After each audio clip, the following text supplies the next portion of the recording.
Very good. I've travelled for 36 hours to be here, so I needed a warm welcome. Thank you. Pablo Ortega is here from Leah Burnett. He's one of our favourite clients here in Brazil. And I apologise, the rest of this speech is going to be in English and not in Portuguese. But when I first came to Brazil, Pablo told me that I only needed to be able to say two things, cerveja and hola gatinha. Is that correct? Is that all in you? But I didn't extend my Portuguese education between any more of those things. I hope that's enough for me to be here for a week. So I'm here to talk to you about key digital trends that we see around the world, key digital consumer trends that are impacting all businesses, but particularly to do with finance. So my job is to work with organizations, marketers, advertising agencies, media companies, to help them understand what is happening and what they can do about it. And to help them make it easier for them, we build it into these key trends that we find help focus attention on what are the most important consumer factors affecting your business. And I'm going to talk to you today about 5 of those trends, which we think are really, really game-changing when it comes to financial services. So we're going to spend a lot of time today talking about the new customer journey, but I'm going to introduce some thinking on that, which I know will then be developed later. We're going to talk about the response to the new customer journey, which is always on finance. Then we're going to talk about perhaps the most difficult issue in the room, the issue of trust and financial services. And then we're going to talk about what you can do about that issue by becoming a more social bank. And it's already been mentioned, but I'm also going to spend some time talking about how you can avoid drowning in data and instead empower your consumers with data. Okay, so let's first of all think about the new customer journey. And whenever I meet a new client, a new CEO, or a new CMO, the first thing that I start to talk to them about is why are you interested in digital? Why do you think it's important? And all of these things come out about they want to have a Facebook page, they've seen other people do a QR code, and they want to do all of these cool things. Okay? And we reach a realization that the reason that they're interested and excited about digital, more often than not, is that they think it's cool. Okay? But actually, for me, I've worked in marketing for 15 years, I was a client for 10 years, is not that it's cool, although of course it is. Right? It's that it fundamentally changes the whole way we run our business. Okay? And that's really exciting if you're a marketer, because as a marketer, you can be leading that change, not just in marketing or advertising or communications, but leading the whole change of your business. And that helps you to redefine what marketing is, and it helps you to change your role, and it helps you to move marketing from being sometimes not the most important department to being the core of an organization. And that's what's exciting about digital. So the first question is why? Why do we think that's happening? And the simple answer is it's because consumers are changing the way they buy, not the way they listen to media. Of course, they're doing that as well, but it changes the way they buy. So I'm sure you're all familiar with the framework of Google's Zero Moment of Truth, the ZMOT. If you haven't had a look at it, I really recommend that you do. This is a great way of explaining how the customer journey is different. And if we apply it to banking, in traditional financial services, we created stimulus through TV and radio and advertising. We drove people to the bank.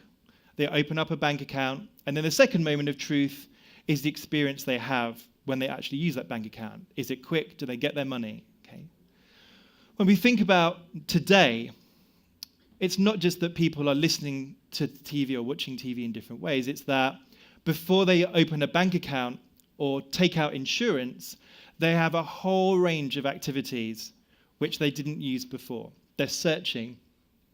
They're looking at social media. They're asking their friends and their connections.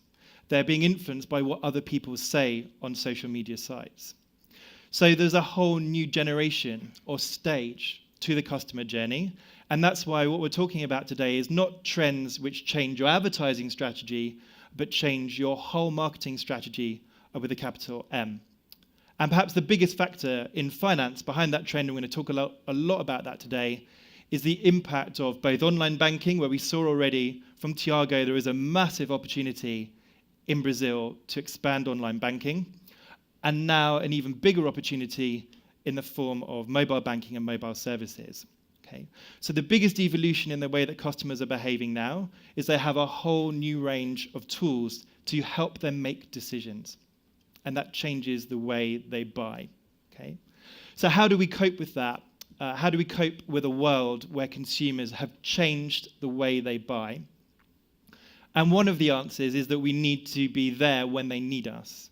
And that doesn't mean having more branches or more agents or your opening hours longer. It means you've got to use technology to solve the challenges and the needs that consumers have. Okay. So this concept of always on is something which I'm sure you've heard of before. It's the concept that you don't necessarily run marketing or advertising in campaigns. Okay. It's not 4 weeks on, 4 weeks off, 4 weeks on, 4 weeks off. And banking is the same. It's not 9 to 5 and then the customer can't do anything. It's always on banking, constantly having the opportunity to interact with the services that are being provided by using the content that the bank is providing you or the insurance company is providing to make the right decisions. And the conditions for always on are very clear. They're about mobile penetration, internet penetration, and the use of social media. And so when we look at Latin America as a whole, by 2015, we already will be at over 70% mobile phone penetration, at about 35% smartphone penetration, and we have some of the most socially powerful countries in the world.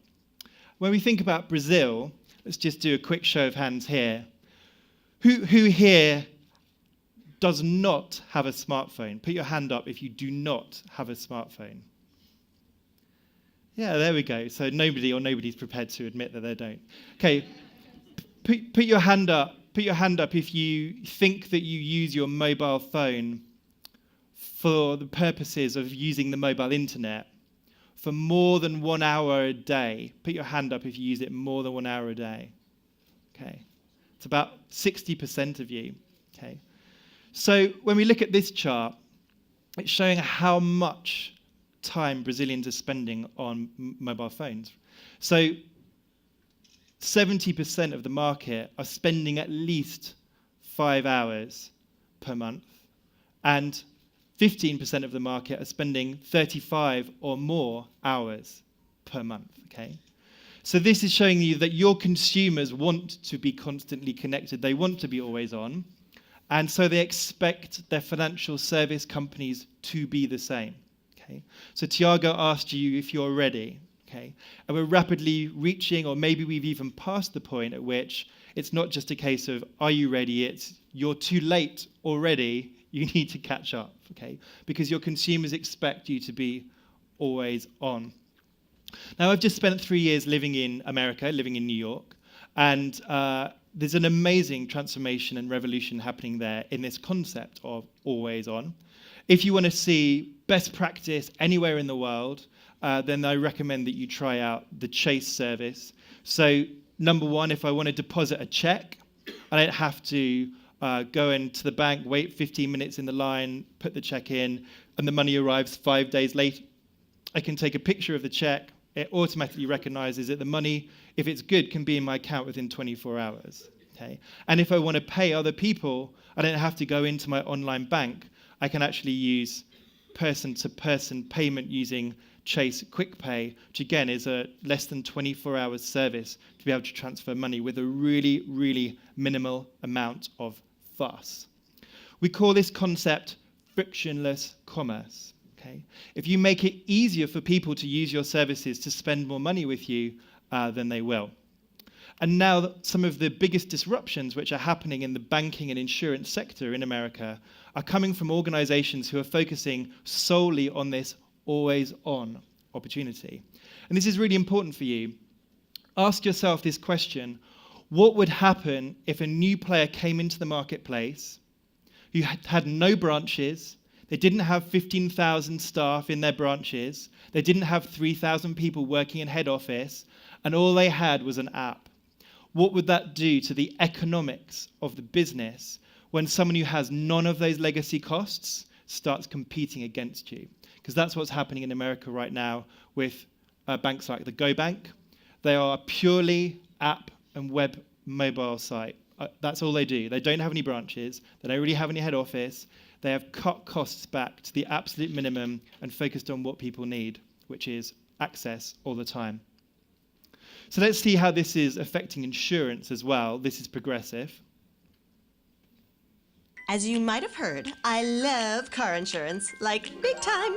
But I have to admit, even I don't like how impersonal it can feel sometimes. I mean, no two drivers are the same. Why should their insurance be? And that's exactly why we created Snapshot. Now you can get the savings you deserve because, hey, you're the one driving. Even better, you can watch and see why you're saving. Snapshot measures 3 simple things: hard brakes, time of day in which you drive, and miles driven. You can follow your progress day by day. And get this, your Snapshot driver details are updated every morning.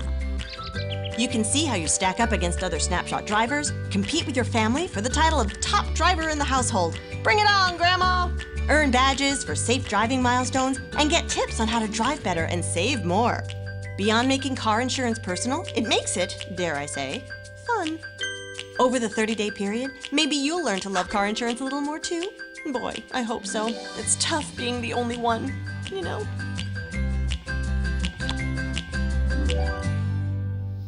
Okay, so this actually covers several of the themes that we're talking about today, but is representative of just one of many initiatives that Progressive have launched to connect with their customers all the time, not just the once-a-year conversation between the agent and the person who wants to buy the insurance, or even just the website and the person who wants to buy insurance, but having this ongoing dialogue with consumers to build the relationship with them. Okay, let's talk about our third trend. This is I think an open secret, but today I'm probably sitting in a room with some of the least popular people in Brazil, maybe even more unpopular than the government.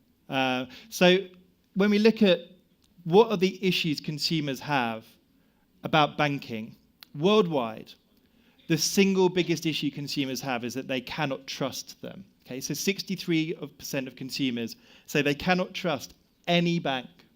They cannot trust a bank. Okay, this is bad news for banking. Yeah, so bigger brands do get a little bit more trust, but fundamentally, banks are not the most favored types of organizations. So if you look at this piece of research, this is done by Edelman every year. It's a great piece of research. It's called the Global Trust Barometer. The reason that I can safely say that we're amongst the most unpopular people is this chart. So if we look at which sectors do you trust as a consumer, banking comes second to last, and financial services as a whole comes last. Even lower than media, even worse than energy, like BP, right? Banking is the worst. Okay, people don't like banks, right? And if you think that that's a global figure, it doesn't affect Brazil. You can see Brazil in the middle here. I've put a very bright arrow pointing at it.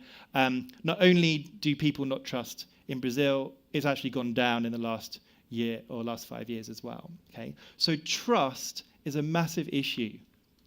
People don't want to have to spend time with banks because they don't trust them. So what's the answer to this? The answer is the social bank. Okay, and we can see how banks are taking advantage of some of the opportunities that social provides, not just to have a page or to try and get a like, but to engage in activity which rebuilds trust between consumers and financial institutions. And I know that later we're going to talk more about this Citibank example, but Citi have been using Hangouts to try and create that direct connection between the executives of the bank and people with specialist knowledge like financial service advisors, so that the people feel much more engaged with what's happening with the bank and they can start to trust them again. We saw a great example, I got told by the guys here at Google, and I know they're in the room, from Itaú as well. Okay, so some of the things that banks are doing is becoming much more focused on social responsibility, thinking about how can we show people that we care, that we have a positive face. So this is using Google Hangouts to help amplify the Read with Children activity that Itau is running, giving kids a live reading, a live chance to engage with people like Mauricio de Sousa and Monica, who I'm all sure you're very familiar with. I haven't had the pleasure yet of meeting Monica, maybe later. So this is the really key point here. Lots of people, when they think about social, think that social is about having a page. Okay, it's about having some advertising. Social can be used to solve a much bigger problem than that. Social can be used across your whole business, across our research and development, across sales, across PR, okay, every single aspect of the business. So this is a really nice little example. I'm not going to play you the whole video, but Barclaycard are a great example of a company who are investing in experiments to find out, well, what works, what doesn't work, how can we become more social? So they launched a new credit card service called Barclaycard Ring. Introducing Barclaycard Ring, a new way of looking at credit cards. Barclaycard Ring represents a fundamental change in how people interact with their credit card company, combining social media, online banking, and financial education to build a new mutually beneficial way of doing business. Rather than give the world yet another credit card, Barclaycard has created a new model in which members of an online community collaborate to create a new, simpler kind of low-rate credit card. Community members learn and share, take part in blogs and discussions, weigh in on community topics, and even vote on product features and benefits in what promises to be a game-changing shift in the credit card industry and in the way people manage their finances. Barclaycard Ring. Now you have a voice. So this has been running for a year. We have a trends tracking service called 12 Ahead. We've been tracking it since it launched. And this isn't a multi-billion-dollar operation yet. They just started, but they wanted to see how it works. They wanted to find out what they can learn about social banking. So the card is run by the community, and the community shares in the profit. So you can see here from April to March, so nearly 12 months, they've reached balances of nearly 20 million. And they've shared nearly $250,000 of profit back with the community, right? That's not going to make your financial year, but Barclaycard have learned about how do you use this kind of technology, how do you deploy it, what are the best ways of engaging with people, what do they value? It's that kind of experimentation that everybody in the market needs to be undergoing. So it can even apply to credit scores. So Lendo is a banking service online that lends to you based on the credit score that you get from your friends, from your colleagues, from your contacts, and what it can assess from social networks. There's not even just engaging people with building new products. It could change something as fundamental in a banking organization as who you lend to and how much you lend. But if you want to see the best examples of becoming a social business, you probably need to look outside banking. And this is my favorite worldwide example. This is giffgaff from the UK.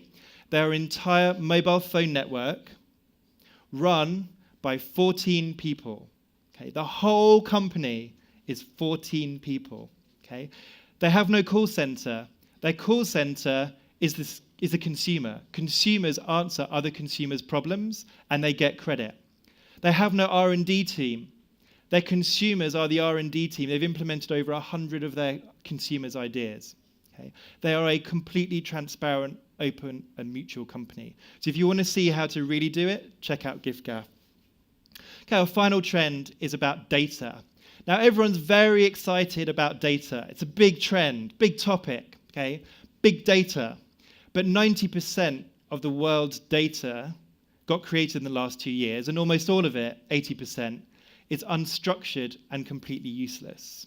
Okay? So big data sounds good, but we've got to actually put it into practice. And businesses are investing a lot of money. Okay? 42% of businesses said they were going to invest in big data technology in the next 12 months, but almost all of them said that it's not working. Right? So we're already seeing the disappointment of big data. But ultimately, data can help consumers to save money. This is how we can deploy data, not for the sake of it, but to empower consumers to make better decisions and therefore become a bigger part of their life, to be there every single day to help them. Okay? So Dash is an app for insurers that you put onto your car as you're driving, and it enables you to send your data to the insurance companies, whichever one you want, to be able to get discounts on your insurance. So this is an agnostic app that can be used by any insurer. State Farm have been doing this for 3 years already, and they work with General Motors' onboard navigation tool, and you get just for signing up and giving State Farm access to your onboard navigational data, you get a 5% discount just for signing up. If you're a good driver, you can get 50% discount on your on your car insurance. So this is how it works. It's looking at things like speed, miles driven, time of day, acceleration, deceleration, how bad you are at turning. Okay, it's not looking at things like the exact location of your car. Okay, and it's using that data to basically determine how much of a risk you are. So instead of using data as a kind of a high concept, GM and State Farm are using data that already exists to reward consumers who are proven to be better drivers. Okay, having driven in Sao Paulo a few times, I'm not sure how well it will work here. Now, I won't play this video, but data can also be used to help your consumers make better decisions about what they spend money on and how they spend. And again, you can use the data you have to empower them. And Lloyd's TSB, I'm going to skip through this video, launched Money Manor 2 years ago, and over 140,000 people signed up as soon as even the concept of Money Manager, which is a budget management tool, even when the concept got put up, 140,000 people signed up. Okay? So think about data as a way of empowering your consumers. Don't just think about data as something which you use within your organization to cross-sell or upsell or something like that. Okay, so we've talked about 5 quick trends. We've talked about the new customer journey, how thinking about digital isn't just about advertising, it's thinking about changing your whole business because the way that people buy is different. We talked about always-on finance, always being there when people need you. That's what mobile and internet banking is about. We talked about solving the trust problem with becoming a more social bank. And we said empower consumers with data, don't drown in it. Thank you very much.